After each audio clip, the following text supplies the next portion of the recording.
Kamala Harris has brought forward some key policies, and I like it. I like it a lot. I basically just said this. I said, it's good.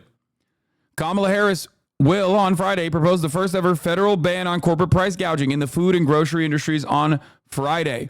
The campaign says in a statement, we'll also announce measures on housing and prescription drugs. Harris vows in the first 100 days to ban price gouging on big corporations, running up excessive corporate profits on food, groceries. Give the FTC authority to punish rule breakers. When I tell you how hard I get thinking about that, I could cut through a fucking diamond right now, okay? Dollar for small firms to compete, challenge mergers, ban price gouging and excessive, all undefined. My non-comprehensive understanding is the plan will also likely include revival of the child tax credit, policies to expand housing supply, and limits on prescription drug pricing. Now, this is amazing, okay? This is actually amazing. This is really fucking solid policy. Like, I trust me on this, okay? This is very good. It directly addresses the problems that people are experiencing in terms of inflation for consumer goods, for shit that you buy at the grocery store. It will make people so upset. Now, understand something. Kamala Harris is a blank sheet of paper that you upload policies to, okay? That's just the way I treat it. So far, so good. Will she actually push through on this?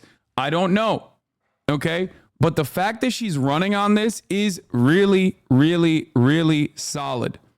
Does anyone believe any president alone has the power to do it? In terms of giving FTC more power, yes. So the thing is, like, this part of the process, if you angle it through the federal regulatory bodies, there will be a lot of court cases, obviously, in contest to this kind of thing. But ultimately, you could technically do whatever the fuck you want, okay? It's just the secret to the recipe here. What's the generally palatable counterargument? Keep price gouging legal. The generally palatable counterargument is this: it's communism, like literally government price controls on consumer goods. This is where a lot of Republicans will actually show their asses, because Donald Trump is also saying that without actually saying what he will do. But this, after Donald Trump for the past 8 years have primed Republicans with like populist messaging, for them to like very openly swing in the direction of like a fucking Karl Rovian style of politics will actually cause the Republicans to have whiplash. Okay? Because Donald Trump literally promises this shit too. Donald Trump yesterday promised this shit. He just didn't say price controls. He didn't say price caps. Right? But he said, we're going to slash prices. How the fuck are you going to do that? Now, I'll just say it like this. There's a little bit of a whiplash in the Chamber of Commerce. Okay? Let me tell you something. On the one hand, you got this fucking dude who spells trouble and volatility, which can actually end up harming some sectors in the long run. They recognize that. That's Trump. So they're like, come on, Kamala. If you listen to our demands, like, we'd love to pump money into your campaign. Okay? Now, here's the thing. On the one hand, Kamala Harris is like, we are doing a proletarian revolution. Price controls are coming. I don't give a fuck. I'm going to give Lena Khan the authority to execute you. Okay? And then on the other hand, you got Donald Trump, who's like, oh, we're going to do 10% tariffs on everything. And then obviously people are like, wait, what? 10% tariffs on everything? That will skyrocket the cost of goods. Like, what the fuck are you saying? And then he turns around and he goes, actually, it's 20% now.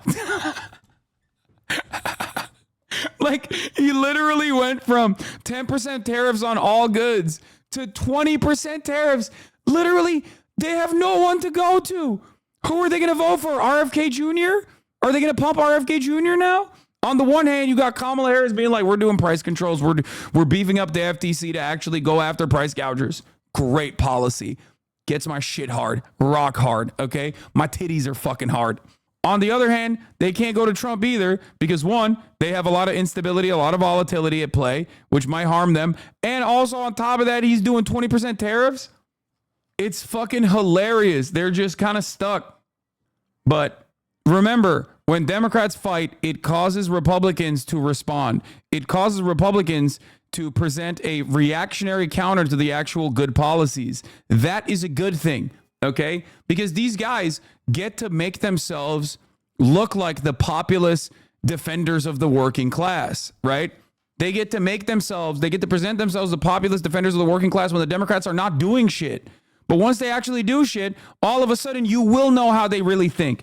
Like back in the day, Steven Crowder used to go and try to fucking yell at union organizers. We now live in a country where obviously the unionization rate is like super low, but the attitude that people have overwhelmingly favor unionization and labor unions in general. Even the Republicans have to like abide by that standard. Okay? You have to remember, like the more that the Democratic Party actually move in this direction, the more Republicans have to show their asses, show who their real masters are, okay? Show who's really funding their shit. Show whose interest that they actually care about. That's it. And it's not the working class. It's never been the working class. MAGA communists can suck my dick. That's why I fucking hate that shit. When people act like the Democratic Party has the best interest of like the working class in mind, it's so fucking stupid. I think you meant Republican. No, I meant like MAGA communists too.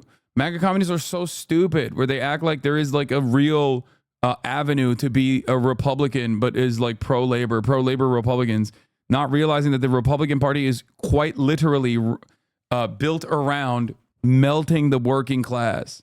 Can you explain what to me unions do? In my country, there's a collective contract for everyone, paid leave, maternity leave, sick days, etc. We all start with those benefits and move on up from there. For example, we all start with 24-day of holiday time.